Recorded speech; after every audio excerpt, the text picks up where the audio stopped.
Hi everyone, this is the course that I have been working on for Bias for Action, and I'm going to show you here what it looks like.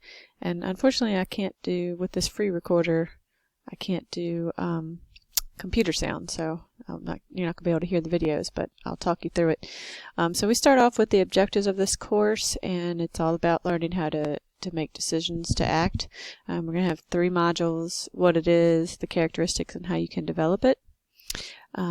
The first thing that they're going to do is they're going to have a survey, and so this is going to make them understand how they feel about making decisions. And so they'll go through and fill out this Likert survey where they will see how good they are about making decisions and just different ways of how they feel about things. So they'll have to submit that survey before they move on to the next thing.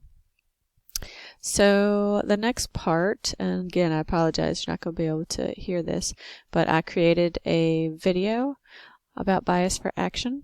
At least I don't think you can hear it.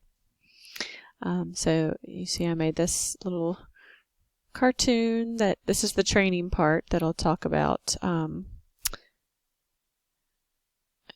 talks about what Bias for Action is. So a little bit of words, a little bit of talking, fun, easy cartoon.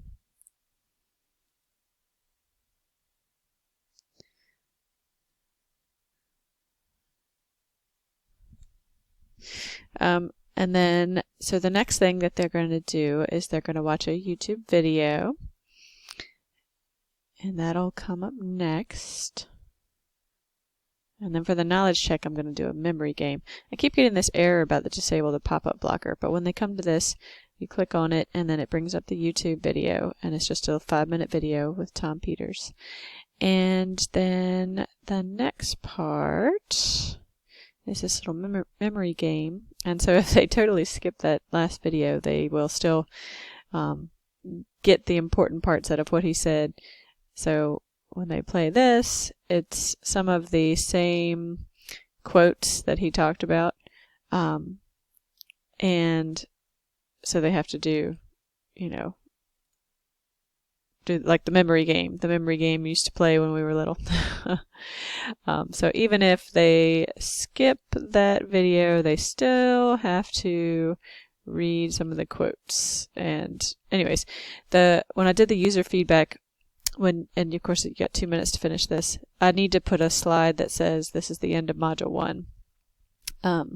That's one of the things that my users told me when they practiced this. So anyways, this is the beginning of it. I'm excited to keep going, and I look forward to your feedback. Thank you.